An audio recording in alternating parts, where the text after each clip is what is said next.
નમસ્તે વિદ્યાર્થી મિત્રો, સાર્થક વિદ્યા મંદિરમાં ફરીથી આપનું એકવાર હાર્દિક સ્વાગત છે. ધોરણ 10ની અંદર આપણે ઇંગ્લિશની અંદર ગયા લેક્ચરની અંદર શેનો અભ્યાસ કર્યો હતો તો કે પ્રી ટાસ્કની અંદર કોની વાત કરવામાં આવી હતી? દશરથ માંઝીના જીવનની અંદર સંઘર્ષ આવ્યો. એ સંઘર્ષમાંથી પસાર થઈને પોતાના ધ્યેયની પ્રાપ્તિ કેવી રીતે કરે છે એ આપણે જોયું. આગળ આપણે એવા જ સંઘર્ષથી ભરેલા 2-3 ટોપિકનો અભ્યાસ કરવાનો છે. એમાં રીડ છે અગેન્સ્ટ ધ ઓડ્સ. એમાં પહેલો ટોપિક આપેલો છે, જોવો જોઈએ, ટ્રેક્સ ટુ તાજનગર. હવે આપણે ગયા લેક્ચરની અંદર વાત થઈ હતી કે યુનિટ 1ના સ્પેલિંગ પાકા કરવાના આપ્યા હતા. આશા છે કે બધા વિદ્યાર્થી મિત્રોએ સ્પેલિંગની તૈયારી સાથે જ પુસ્તક લઈને બેઠા હશો. જ્યારે તમે વિડીયો જોતા હોય ત્યારે બાજુમાં પાઠ્યપુસ્તક રાખજો. જે શબ્દનો અર્થ તમને ન સમજાય ત્યાં અંડરલાઇન કરીને એનો અર્થ લખી લેવો અને ખાસ સ્પેલિંગ પાકા કરવા. જ્યારે હોમવર્ક ચેક કરવા માટે અહીંયા આવશો સ્કૂલે ત્યારે હું પહેલાં સ્પેલિંગ પૂછીશ, પછી જ તમારું હોમવર્ક ચેક થશે. આજે આપણે ટ્રેક્સ ટુ તાજનગરનો અભ્યાસ કરવાનો છે.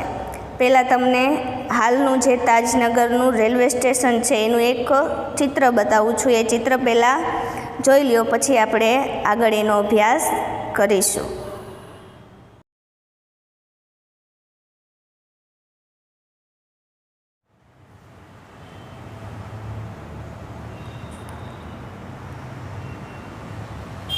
Tracks to Tajnagar.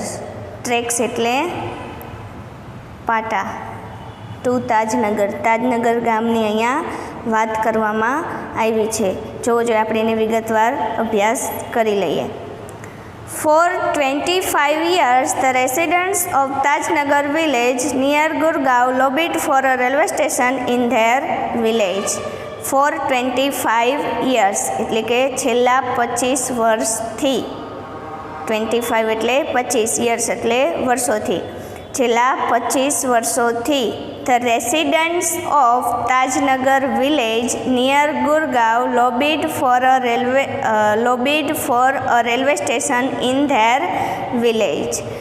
Residents એટલે રહેવાસીઓ, of Tajnagar village, તાજનગર ગામના રહેવાસીઓ.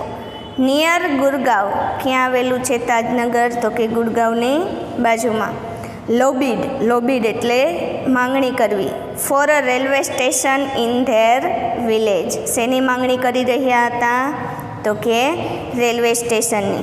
ઇન ધેર વિલેજ, તેના ગામની અંદર રેલવે સ્ટેશન બનાવવાની માંગણી તાજનગરના લોકો કેટલા વર્ષોથી કરી રહ્યા હતા તો કે છેલ્લા 25 વર્ષથી માંગણી કરી રહ્યા હતા.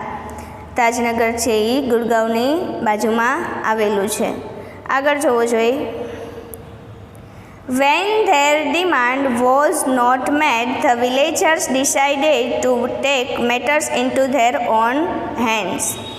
When એટલે જ્યારે, their demand એટલે તેઓની માંગણી, was not met એટલે એની માંગણી છે એને સંતોષવામાં આવી નહોતી. The villagers decided to take matters into their own hands. હવે છેલ્લા 25 વર્ષથી આ તાજનગર ગામના લોકો રેલવે સ્ટેશન બનાવવા માટેની માંગણી કરી રહ્યા હતા, પણ એની માંગણીને કોઈ ધ્યાનમાં લેતું નથી. કોઈ એની માંગણી સંતોષવામાં આવતી નથી. પછી શું કરે છે ગામના લોકો? ધ વિલેજર્સ ડિસાઇડેડ એટલે નક્કી કર્યું. ટુ ટેક મેટર્સ, ટેક એટલે લેવું, મેટર્સ એટલે બાબત. ઇન્ટુ ધેર ઓન હેન્ડ્સ એટલે પોતાના હાથમાં. હવે આ રેલવે સ્ટેશન બનાવવાની જે બાબત હતી એ પોતાના હાથમાં લેવાનો નિર્ણય ગામના લોકોએ કર્યો. આગળ જુઓ. They pulled in 21 lakh rupees and built a railway station on their own. હવે એ લોકો શું કરે છે? પુલ્ડ એટલે ભેગું કરવું, એકઠું કરવું. 21 લાખ રૂપીસ. કેટલા રૂપિયા ભેગા કરે છે? તો કે 21 લાખ એટલે 21 લાખ રૂપિયાનું ભંડોળ હોય છે એ એકઠું કરે છે, ભેગું કરે છે. And built a railway station. Built એટલે બાંધ્યું. બિલ્ડનું ભૂતકાળનું રૂપ છે બિલ્ટ. બિલ્ડ એટલે બાંધવું અને બિલ્ટ એટલે બાંધ્યું.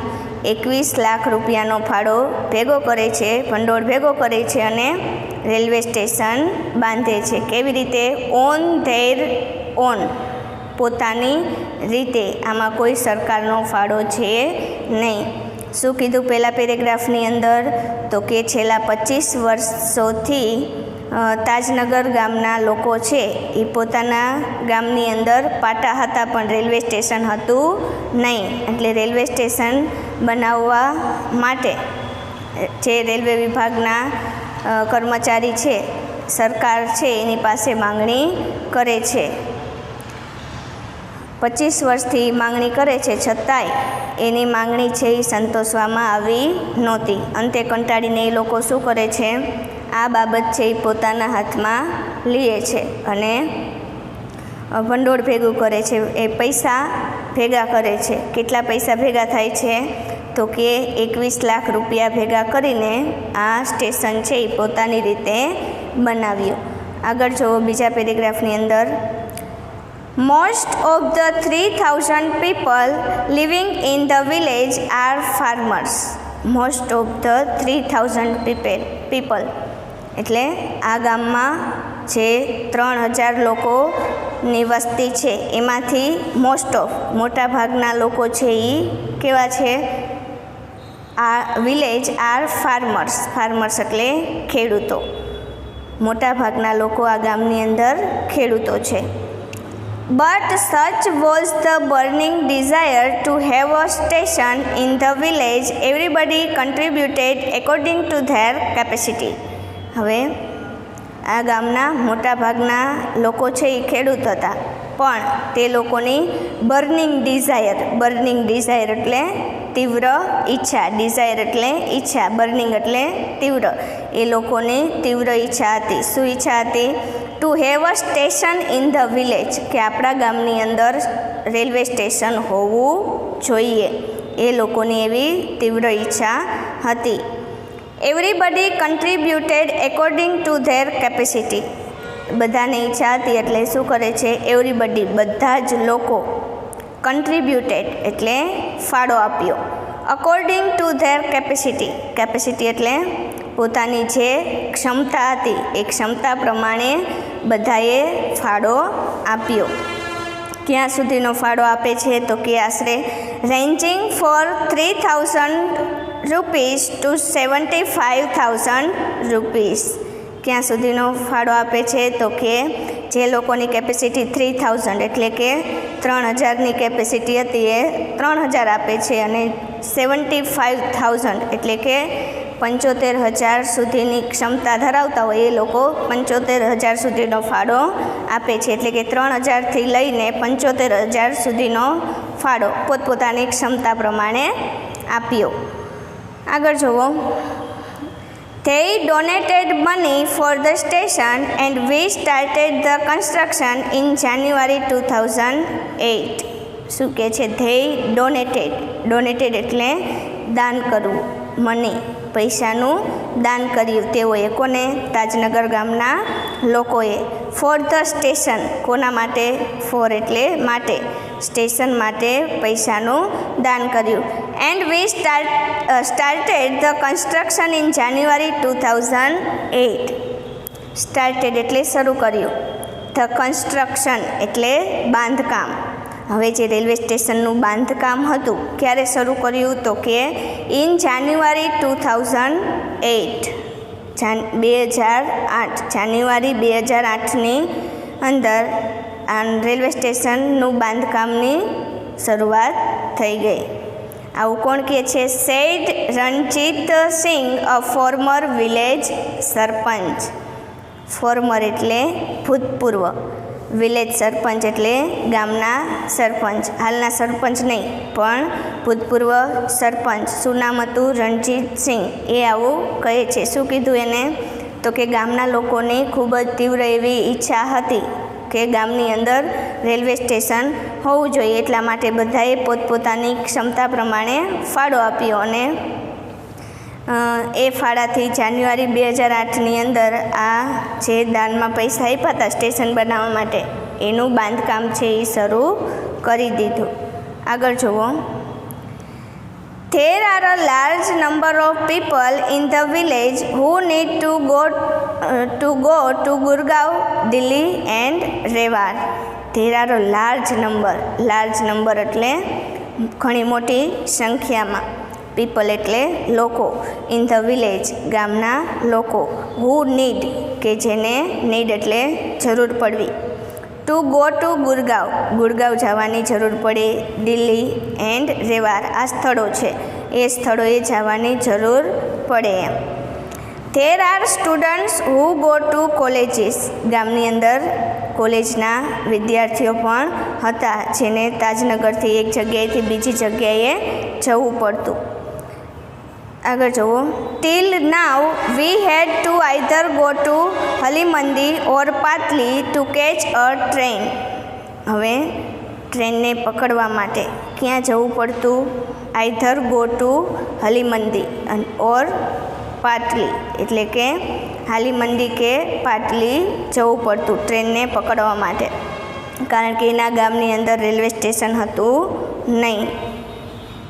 Both the stations are 6 kilometres away from Tajnagar. હવે આ બંને સ્ટેશન, બોથ સ્ટેશન્સ એટલે બંને સ્ટેશન, કયા બંને station? Halimandi or Patli are 6 kilometres away from Tajnagar. એ તાજનગરથી કેટલા દૂર હતા? તો કે 6 કિલોમીટર દૂર હતા. હવે એમ કહે છે કે તાજનગરથી એક જગ્યાએથી બીજી જગ્યાએ એને જવું હોય તો ક્યાંથી એને ટ્રેન મળતી? તો કે કાં તો હાલીમંડી જવું પડતું કાં તો પાટલી જવું પડતું. એ પોતાના ગામથી 6 કિલોમીટર જેટલું દૂર થતું.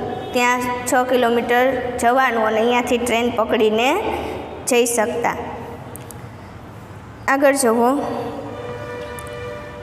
We thought when the railway lines passed through the village we would have station here. We thought એટલે કે અમે વિચાર્યું. When the railway lines passed through the village. when એટલે જ્યારે, રેલવે લાઇન્સ એટલે રેલવેના પાટા, પાસ્ડ એટલે પસાર થવા, થ્રુ ધ વિલેજ એટલે ગામમાંથી. હવે ગામમાંથી રેલવેના પાટા છે એ પસાર થાય છે તો અમે એવું વિચાર્યું કે ગામની અંદર રેલવે સ્ટેશન હોવું જોઈએ. વી would have a station here એટલે કે અમે એવું ઈચ્છતા હતા કે અહીં સ્ટેશન હોવું જોઈએ. But that didn't happen. But એટલે પણ, ધેટ ડીડન્ટ હેપન એટલે થવું, પણ એવું થયું નહીં, એવું બન્યું નહીં. So we raised the demand in 1982 and have been continuously asking for it, but the railways told us that they did not have funds. So finally we decided to craft our own destiny, said Hukamchand, a member of the committee. હવે એ લોકોએ વિચાર્યું કે ગામની અંદરથી રેલવેની line પસાર થાય છે તો અહીંયા સ્ટેશન હોવું જોઈએ, પણ એવું એને બન્યું નહીં. તેથી એ શું કરે છે? સો વી રેઇઝડ એટલે ઊભું કરવું, તો ડિમાન્ડ એટલે માંગણી. અમે ક્યારે માંગણીની શરૂઆત કરી હતી, ઊભી કરી હતી? તો કે ઇન 1982, 1982થી. આ વાત છે એ ક્યારની હતી? 1982થી સતત એ લોકો આ માંગણી કરી રહ્યા હતા. And have been continuously asking for it. Continuously એટલે સતત, આસ્કિંગ ફોર ઇટ આના માટેની અમે વાત કરી રહ્યા હતા. But the railways told. But એટલે પણ, રેલવેઝ એટલે કે જે રેલવે વિભાગવાળા હતા એને શું કીધું હતું? ટોલ્ડ અસ અમને કહ્યું. That they did not have funds. શું કહે છે? ફંડ્સ એટલે ફાળો, કે તેઓ પાસે ફાળો છે નહીં, એટલે અમે તમને કોઈ મદદ કરી શકીશું નહીં. જ્યારે માંગણી કરતા ત્યારે એ લોકો આવું કહેતા. So finally we decided to craft our own destiny. So finally અંતે, વી ડિસાઇડેડ અમે નક્કી કર્યું, to craft our own destiny. Craft એટલે ઘડવું, અવર ઓન, અવર એટલે અમારી, ઓન એટલે પોતાની, ડેસ્ટિની એટલે નિયતિ, નસીબ. અમે અમારું નિયતિ હતી એ પોતે જાતે ઘડવાનું નક્કી કર્યું. એટલે કે આ રેલવે વિભાગવાળા છે એ આપણા માટે કાંઈ કરી શકશે નહીં, એટલા માટે અમે પોતે જ ફાળો ભેગો કરીને હવે રેલવે સ્ટેશન બનાવવાનું નક્કી કર્યું. આવું કોણ કહે છે? Said Hukamchand, a member of the committee. Committee એટલે સમિતિ, મેમ્બર એટલે સભ્ય. સમિતિના એક સભ્ય હતા જેનું નામ શું હતું? હુકમચંદ. હુકમચંદ આવું કહે છે. શું કહે છે? કે ગામમાં ઘણા બધા લોકોની એવી સંખ્યા છે કે જેને ગુડગાંવ જવું પડતું, દિલ્હી, રેવાડ, અહીંયા જવું પડતું. ગામની અંદર ઘણા બધા વિદ્યાર્થીઓ હતા જેને કોલેજ જવું પડતું. હવે તાજનગરથી કઈ જગ્યાએ જાય તો એને ટ્રેન મળતી? તો કે હાલીમંડી અને પાટલી, એ બે સ્થળે જાય ત્યારે એને ટ્રેન મળતી. એ બે જગ્યાએ જ રેલવે સ્ટેશન હતા.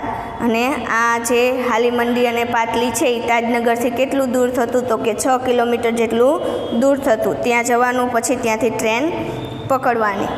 હવે પછી ગામના લોકોએ એવું વિચાર્યું કે હવે ગામની અંદર જ રેલવે લાઇન પસાર થાય છે તો અહીંયા સ્ટેશન હોવું જોઈએ. એ લોકો પણ એવું થયું નહીં. એને માંગણીની શરૂઆત ક્યારથી કરી હતી? તો કે 1982થી શરૂઆત કરી, છતાંય એને એની માંગણી હતી ગામના લોકોને, એ રેલવેવાળાએ સંતોષી નહીં. એટલા માટે પોતાનું ભાગ્ય છે, એટલે કે પોતાના ગામનું જે રેલવે સ્ટેશન છે એનું બાંધકામ પોતાના હાથમાં લઈને શરૂ કરવાની નક્કી કર્યું, એવું હુકમચંદે કહ્યું. આગળ જુઓ. As a result, the Panchayat passed a resolution in 2008 saying that since the railway was not able to build a station for them, they would do it for themselves and with their own money. As a result એટલે પરિણામે. The પંચાયતે past એટલે પસાર કર્યો, અ resolution એટલે ખરડો. In 2008ની અંદર પંચાયત છે એ ખરડો પાસ કરે છે. Saying that since the railway was not able to build a station for them. ક્યારે ખરડો પસાર થયો? તો કે 2008ની અંદર. રેલવે વોઝ નોટ એબલ, જે રેલવે વિભાગવાળા હતા, નોટ એબલ એટલે સક્ષમ ન હોવું, એબલ એટલે સક્ષમ, નોટ એબલ એટલે સક્ષમ નહોતા. Two build a station, railway station બાંધવા માટે સક્ષમ નહોતા, કારણ કે જ્યારે માંગણી કરતા ત્યારે રેલવે વિભાગવાળા શું કહેતા કે અમારી પાસે ફાળો નથી એમ. ફોર ધેમ, કોના માટે? તાજનગરના ગામના લોકો માટે. They would do it for themselves and with their own money. પછી ગામના લોકોએ they would do it for themselves એટલે તેઓના માટે, with their own money પોતાના પૈસાથી તેઓના માટે રેલવે સ્ટેશનના બાંધકામના શરૂઆત કરે છે. Soon an 11-member team was formed and the team started collecting money from villagers. હવે કઈ રીતે ફાળો ભેગો કરે છે? પહેલાં તો 11 મેમ્બર્સ, 11 સભ્યોની ટીમ બનાવે છે. વોઝ ફોર્મ્ડ એટલે ઘડવું. આ 11 સભ્યોની ટીમ એક ઘડે છે. એન્ડ ધ ટીમ સ્ટાર્ટેડ, હવે આ ટીમ શું કરે છે? સ્ટાર્ટેડ શરૂ કર્યું. કલેક્ટિંગ એટલે ભેગું, મની એટલે પૈસા, ફ્રોમ વિલેજર્સ એટલે ગામના લોકો પાસેથી. શરૂઆતમાં પહેલાં 11 લોકોની ટીમ બનાવે છે અને આ સભ્યો છે એ ગામના લોકો પાસેથી ફાળો ઉઘરાવે છે, પૈસા ભેગા કરે છે. આગળ જોવો જોઈએ. On 7 January 2010, as a result of their efforts, the first railway station in the country on which the railway did not have to spend a single rupee started operations. On 7 January 2010, એટલે કે હમણાંની જ વાત છે. જાન્યુઆરી 2010 2010 7 જાન્યુઆરી 2010 એની અંદર as a result પરિણામે their effort એટલે તેઓના અથાગ પ્રયત્ન, એફર્ટ્સ એટલે પ્રયત્ન. The first railway station in the country એટલે દેશનું એવું એક પહેલું રેલવે સ્ટેશન શરૂ થયું એમ.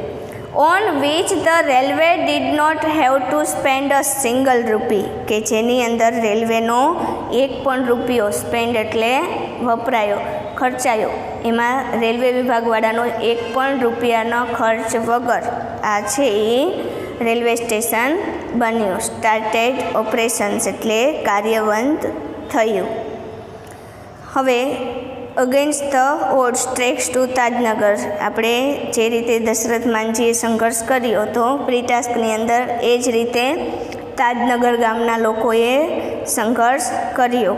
પોતાના ગામની અંદર રેલવેના પાટા હતા પણ રેલવે સ્ટેશન હતું નહીં, એટલે ગામની એવી ઈચ્છા હતી કે ગામની અંદર રેલવેની લાઈન છે તો રેલવે સ્ટેશન હોવું જોઈએ. રેલવે વિભાગવાળા પાસે સતત એ માંગણી કરે છે રેલવે સ્ટેશનની, પણ રેલવે વિભાગવાળા એમ કહે છે કે અમારી પાસે કોઈ ફાળો નથી. સતત કેટલા વર્ષોથી મતતા હતા તો કે 25 વર્ષોથી માંગણી કરી રહ્યા હતા, પણ એની માંગણી સંતોષાઈ નહીં. અંતે કંટાળીને ગામના લોકોએ આ બાબત છે એ પોતાના હાથમાં લીધી અને ગામના લોકોની જે ક્ષમતા હતી એ ક્ષમતા મુજબ ફાળો ભેગો કર્યો અને રેલવે સ્ટેશન બાંધે છે. હવે રેલવે સ્ટેશન બાંધવાની શરૂઆત ક્યારથી થઈ હતી? 2008માં એને ખરડો પસાર કર્યો અને એ શરૂઆત થઈ ગઈ. પછી શું કરે છે, ક્યારે બંધાઈ જાય છે? 7 જાન્યુઆરી 2010ની અંદર આ રેલવે સ્ટેશન છે એ શરૂ થઈ જાય છે. આ હતું આપણું અગેન્સ્ટ ધ ઓડ્સનો પહેલો ટોપિક, ટ્રેક્સ ટુ તાજનગર. એના પછીનો બીજો ટોપિક પણ એવો જ છે, સીતાપુર્સ લાઇટ. એમાં પણ સંઘર્ષ છે. એનો આપણે આવતા લેક્ચરની અંદર અભ્યાસ કરીશું. આજ માટે આટલું જ. અસ્તુ.